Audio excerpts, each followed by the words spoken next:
హైదరాబాద్ ప్రజాభవన్లో 16వ ఆర్థిక సంఘం సమావేశం ప్రారంభమైంది. ఆర్థిక సంఘం చైర్మన్ డాక్టర్ అరవింద్ పనాగయ, సభ్యులు Ajay Narayan Jha, Annie George Mathew, doctor Manoj Panda, Soumya Kanti Ghosh, సంఘ కార్యదర్శి రిత్విక్ పాండేలతో భేటీ అయ్యారు. పలువురు మున్సిపల్ కార్పొరేషన్లు, మున్సిపాలిటీలు, గ్రామ పంచాయతీల ప్రతినిధులు. తెలంగాణలో ఇవాళ రేపు రాష్ట్రంలో పర్యటించనున్నారు ఫైనాన్స్ కమిషన్ సభ్యులు. ఇక రేపు ఉదయం 10 గంటలకు CM Revanth Reddy, deputy CM Bhatti విక్రమార్కతో భేటీ కానున్నారు. హైదరాబాద్ ప్రజాభవన్లో 16వ ఆర్థిక సంఘం సమావేశం ప్రారంభమైంది. ఆర్థిక సంఘం చైర్మన్ డాక్టర్ అరవింద్ పనాగయ, సభ్యులు Ajay Narayan Jha, Annie George Mathew, doctor Manoj Panda, Soumya Kanti Ghosh, సంఘ కార్యదర్శి రిత్విక్ పాండేలతో భేటీ అయ్యారు. పలువురు మున్సిపల్ కార్పొరేషన్లు, మున్సిపాలిటీలు, గ్రామ పంచాయతీల ప్రతినిధులు. తెలంగాణలో ఇవాళ రేపు రాష్ట్రంలో పర్యటించనున్నారు ఫైనాన్స్ కమిషన్ సభ్యులు. ఇక రేపు ఉదయం 10 గంటలకు CM Revanth Reddy, deputy CM Bhatti విక్రమార్కతో భేటీ కానున్నారు. దీనికి సంబంధించి మరిన్ని అప్డేట్స్ యాదగిరి లైవ్లో అందిస్తారు. యాదగిరి, ఫైనాన్స్ కమిషన్ టూర్కి సంబంధించి డీటెయిల్స్ ఏంటి?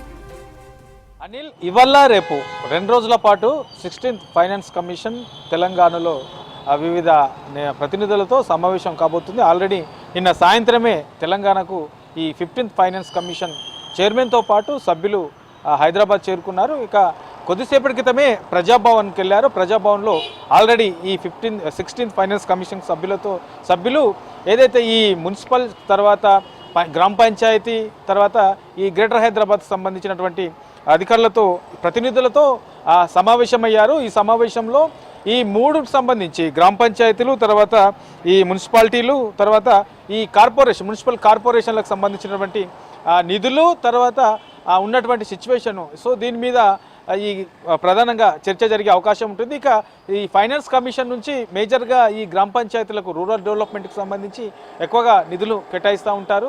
సో దీని మీద ప్రధానంగా చర్చ జరిగే అవకాశం ఉంటుంది. ఎందుకంటే ఇప్పటికే ఈ గ్రామ పంచాయతీలకు సంబంధించిన దాంట్లో ఈ సర్పంచుల పదవి ముగిసి కూడా ఆల్రెడీ దాదాపు 7 నుంచి 8 నెలలు అవుతుంది. సో ఈ 8 నెలల నుంచి కూడా సర్పంచులు లేరు. ఇక ఎన్నికలు నిర్వహించేందుకు కూడా మరోపక్క ప్రభుత్వం కూడా సిద్ధమవుతుంది. సో ఈ నేపథ్యంలో ఈ మధ్యకాలంలో ఇప్పటివరకు ఈ ఫైనాన్స్ కమిషన్ కేటాయించినటువంటి నిధులు, ఇక ఈ 16th ఫైనాన్స్ కమిషన్ నుంచి రాష్ట్రానికి రావాల్సినటువంటి నిధులు, అందులో ఈ రూరల్ డెవలప్మెంట్కి సంబంధించినటువంటి కేటాయించాల్సినటువంటి నిధులు, సో దీని మీద ప్రధానంగా చర్చ జరిగే అవకాశం ఉంటుంది. ఇక 2 రోజుల పాటు కూడా ఈ 16th ఫైనాన్స్ కమిషన్ సభ్యులందరూ కూడా ఇక్కడే ఉంటారు. తర్వాత వివిధ విభాగాలకు సంబంధించినటువంటి ప్రతినిధులతో సమావేశం కాబోతున్నారు. ఇందులో ప్రధానంగా ఏదైతే ఈ ట్రేడర్కి సంబంధించి, తర్వాత ఇండస్ట్రీకి సంబంధించిన వాళ్ళతో కూడా ఇవాళ మొదటి రోజు ఆల్రెడీ ఇప్పటికే ఈ గ్రామ పంచాయతీలు, తర్వాత మున్సిపాలిటీలు, తర్వాత ఈ గ్రేటర్ హైదరాబాద్కి సంబంధించినటువంటి మున్సిపల్ కార్పొరేషన్లకు సంబంధించిన ప్రతినిధులతో సమావేశం కొనసాగుతుంది. ఆ తర్వాత కొంతమంది ట్రేడర్స్, తర్వాత ఇండస్ట్రీస్ ప్రతినిధులతో కూడా సమావేశం కాబోతున్నారు. ఆ తర్వాత ఏదైతే ఇందాక చెప్పుకున్నట్లు ఈ మనకు ఈ administrative staff college of India సంబంధించినటువంటి చైర్మన్తో కూడా సమావేశం ఇవాళ షెడ్యూల్లో ఉన్నది.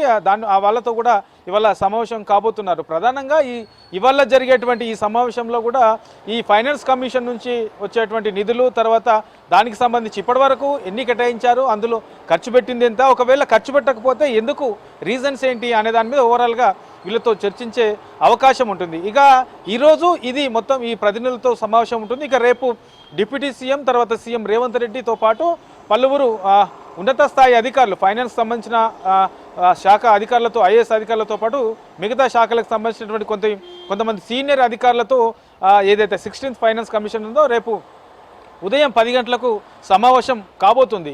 ఈ సమావేశంలో ప్రధానంగా రాష్ట్రానికి రావాల్సినటువంటి నిధులు, తర్వాత ఇప్పటికే రాష్ట్ర ప్రభుత్వం ఒక ప్రధానమైనటువంటి డిమాండ్ కూడా చేస్తూ ఉన్నది.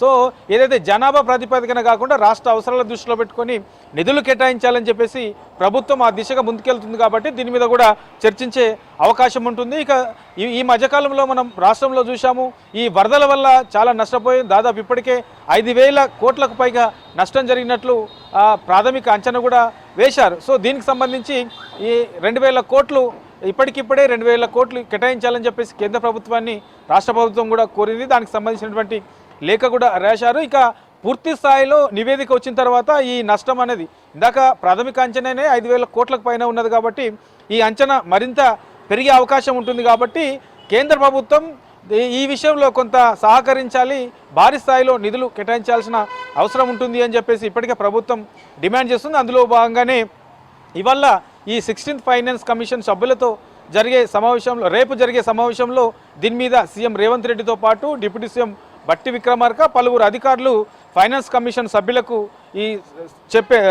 వాళ్ళతో చర్చించి దీని మీద రిక్వెస్ట్ చేసే అవకాశం కూడా కనబడుతున్నది. ఎందుకంటే ఈ కరువులు, వర్షాలు వచ్చినప్పుడు జాతీయ విపత్తుల విధులను కూడా పెంచాల్సిన అవసరం ఉంటుంది. మామూలుగా నిధులు రెగ్యులర్గా ఇచ్చే నిధులు ఓకే, కానీ ఇట్లాంటి టైంలో ఈ వర్షాలు వచ్చాయి, అనుకోకుండా పెద్ద స్థాయిలో నష్టం జరిగింది. ఇట్లాంటి టైంలో కొంత అక్కడ ఉన్నటువంటి సిచ్యువేషను, ఆ రాష్ట్రాలకు ఉన్నటువంటి నష్టాలను దృష్టిలో పెట్టుకొని నిధులు కేటాయించాల్సిన అవసరం ఉంటుంది అనే దాని మీద కూడా చర్చించే అవకాశం అయితే కనబడుతున్నది. ఇక వీటితో పాటు రాష్ట్రాలకు పన్నుల ఆదాయం విషయంలో కూడా కొంత మార్పులు చేయాల్సిన అవసరం ఉంది. ఎందుకంటే రాష్ట్రాలకు సంబంధించి కొన్ని పన్నులు కడతా ఉంటారు, దానికి సంబంధించినటువంటి ఆదాయంలో కూడా కొంత మార్పులు, ఇప్పుడున్నటువంటి దాంట్లో కొంత మార్పులు చేయాల్సిన అవసరం ఉంటుంది. ఆయా రాష్ట్రాలను దృష్టిలో పెట్టుకొని ఈ విషయంలో నిర్ణయం తీసుకోవాలని చెప్పేసి ప్రభుత్వం దీని మీద ఇప్పటికే చర్చిస్తూ ఉంది. కాబట్టి దీని మీద కూడా రేపు జరిగే ఈ సమావేశంలో చర్చించే అవకాశం అయితే కనబడుతుంది. అంటే ఓవరాల్గా ఈ 16th ఫైనాన్స్ కమిషన్ ఈ 2 రోజుల పాటు జరిగే ఈ పర్యటనలో ఓవరాల్గా ఈ ఫైనాన్స్ కమిషన్ నుంచి ఎంత నిధులు వస్తూ ఉన్నాయి రాష్ట్రానికి, ఇప్పటి వరకు ఎంత కేటాయించారు, సో అందులో ఎంత ఖర్చు పెట్టారు, ఆ ఖర్చు పెట్టిన దాంట్లో ఏ దానికి ఎక్కువగా పెట్టారు, ఇట్లా ఈ గ్రామ పంచాయతీలకు సంబంధించి ఈ రూరల్ డెవలప్మెంట్ పేరుతోని నిధులు ఎక్కువగా వస్తూ ఉంటాయి. కాబట్టి ఈ రూరల్ డెవలప్మెంట్